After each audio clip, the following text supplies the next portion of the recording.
Welcome back to AmbitionZ VapeR. What up, squad? I hope you guys are doing well today. I got another review for you, and today is on the Eleaf IPower 80w temperature-controlled box mod. Let's take a look at it.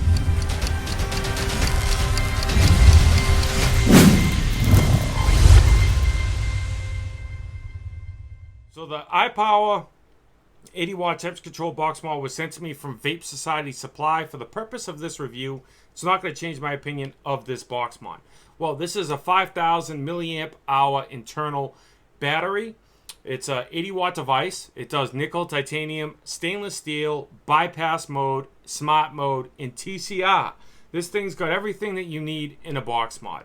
Most definitely for an 80-watt temperature-controlled box mod. So what we're going to do in this review, squad, is we're going to dive down. We're going to take a look at it. I'm going to go through it, show you everything, show you the menu, give you all the specifications, all that good stuff like we normally do. Then we'll come back up, vape on it, talk on it, pros and cons. If a mugger stole my book bag, would I go out and buy one? Give you my final thoughts, let you know how much it is, where you can find it. We'll wrap it up like usual. So sit back, relax, grab a vape, and I'll see you guys in a minute. This is the box that it comes in. It says Eleaf.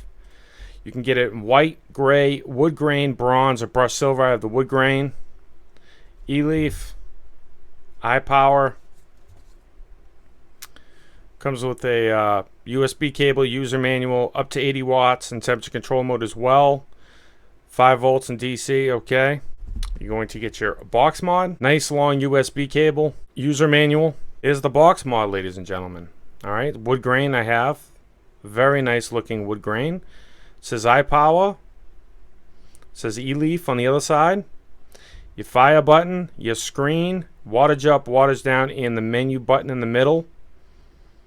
Holes for ventilation, micro USB port on the bottom. Have your 510.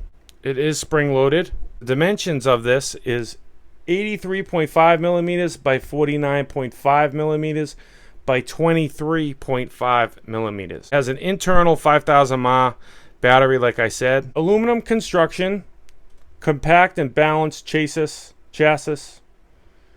4-button control system, like I showed you. Integrated 5,000 mAh battery. 1 amp micro USB Mac charge rate. 1 to 80 watts. Variable wattage resistance is 0.1 to 3.5 ohms. Temperature control resistance is 0.05 to 1.5 ohms. 2 to 600 degrees Fahrenheit, 100 to 300 degrees Celsius. Supports nickel, titanium, stainless steel, bypass mode, wattage mode, 3 TCR memory modes. Smart mode saves up to 10 output settings per resistance level. Custom logo capability. A dual circuit protection, overcharge protection, overcurrent protection, reverse polarity protection. Okay, and high temperature warning.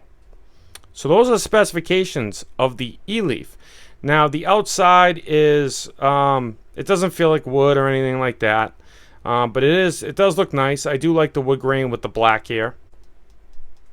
5 clicks will turn it on. It doesn't really say anything, but it is what it is. Okay. Goes up to 80 watts. Wattage down, the fire button will turn stealth on. Hold the plus and minus together, it will lock it.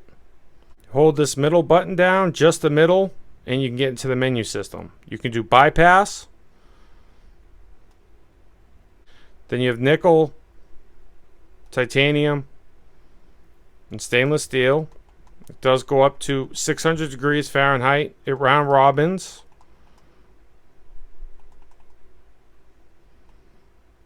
Up to 315, but the website says 300, so that's inaccurate. It goes up to 315. If you hit the wattage up in the fire button, it will lock the resistance. The middle button in the wattage up, or the middle button in the wattage down, and it will, and you hold it and it can adjust it. So while the device is off, hit the wattage up in the fire button, hold it down. It will go into this, alright? And then you can adjust your TCR coefficient ratings. It's pretty fast, so then hold the fire button down and it will go back to off. After bypass, this one's smart mode, alright? So just to explain to what this does, the wattage can be adjusted from 1 to 80 watts like I showed you. only when an atomizer is installed on the device. The smart mode will save one output power setting for each resistance value and can totally save 10 groups of such profiles. All right. This is kind of similar to the VapeR Taro Pro. Goes pretty fast. That's a 24 millimeter on there. All right. So a 24 millimeter actually sits flush. Just a little FYI. That's the PERSUADE sub-ohm tank by DotMod. I'll have a review on that soon, guys. To put a custom logo on the device, what you're going to want to do is download the file on their official website, plug the device in with the USB cable, and double-click the Eleaf update.exe. It's only for PC. If you have a Mac, you're shit out of luck, and I have a Mac, so that's why I can't do it for you. Then click logo and open the image you can choose to put on in the device. Finally, press the fire button twice in quick succession. Hit it twice. When the device is powered on, to enter logo on off interface. And press up or down button one time to turn on and off the logo. Please make sure the image you choose is a monochrome image of 96 by 16 pixels in the format of a BMP. Not JPEG, nothing. It's got to be a BMP. That is next to the X200 by Cartel Mod's DNA 200. That is next to the Fuchai by Sigelli. That is next to the X-Cube Ultra by Smock. That is next to the Taro Pro 160 watt by VapeR. To the Wraith box mod by Council of Vapor. And that's the old close-up of the iPower 80 watt by Eleaf. Let's go back up to FaceTime. AmbitionZ, how you feel about it? What do you like about it? What you don't like about it? It works very well in temperature control mode. It works very well in wattage mode, in bypass mode, in TCR mode. It works very well. Pretty accurate. It's got some good battery life on it, I must say. I love the buttons on it. I love the buttons. They're very clicky. They're very responsive. I like the wood grain with the black. I think it looks very nice. The buttons are very clicky. Very responsive. You can customize it like crazy. I don't really like the micro USB port on the bottom. Just for the simple fact you have to lay it down. And if you're going to be using it, if you're at work, you have an atomizer on it. You have to put it on its side and let it charge. There's a very, very small, minor button rattle. I like the 510. The 510 is very nice. I definitely enjoy the 510 on this. 24 millimeters will pretty much sit flush. There's a little bit of overhang on each side, but in the front, it's flush. On the side, there's just a minor overhang. It feels like a nice box mod. It's got a nice size to it in the hand. It's very light device. I definitely like the screen. It's got like this black coating over it until you hit the fire button, and then you can actually see it. I definitely really enjoy the screen on this. The button placement, I don't really like that button in the middle to go through the menu system. It works. I just don't, personally, I don't like it where it is. I wish that they had a 3-click to get to the menu. That would have been a lot easier. You have to click that, and then you have to go through each one. You have to hit the button and wait to go through each one. I wish you could hit the 3 buttons and then navigate quickly to go to the different menus of wires that you want to use. So if you're constantly changing the wires and the atomizers that you're using, frequently, this might not be a box mod for you. That might bother you. Eleaf does make good products. It's a pretty accurate device. You can adjust your watts in temperature control mode. That is a huge pro. Now, to adjust your watts in temperature control mode, it's a little bit finicky, but it's really not. You just want to hold the middle button and the wattage down, or the middle button and the wattage up, and then you can adjust it either way. But if you're really trying to fine tune it and get it to 72.3 watts, you might not like it. It has a bypass mode as well. That's very nice. The smart modes, I'm not really a big fan of smart mode, but it has it. It's another option. Battery life, like I said, man, battery life is pretty damn good on this thing, I must say. Definitely like the wood grain look to it. I got the PERSUADE sub-ohm tank on top by DotMod.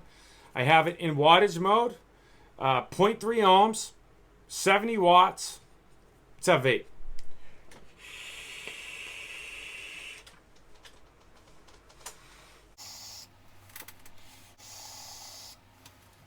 I got some double Coma, double clutch crunch, e-liquid in here. This stuff's really good, man. It's supposed to be like a peanut butter and banana cereal. Really good stuff, dude. Really been enjoying this. You can get a 60 ml bottle, or a 30 ml bottle, should I say, for $13.99. A 60 ml bottle for $24.99. Great price. This is definitely a good e-liquid. I don't get really a cereal out of it. I get more of peanut butter and banana, but I love the combination. I love peanut butter and banana together, and I think they did it really well on this one. So definitely check it. It's an 80-20 VGPG ratio. It comes in 0, 3, and 6 milligrams of nicotine. It's definitely a really good e-liquid. They make really good e-liquid. I'll put a link in the description where you can find these guys. It does feel like true wattage. 80 watts feels like 80 watts. Temperature control resistance is 0.05 to 1.5 ohms. That's really nice for you nickel lovers out there.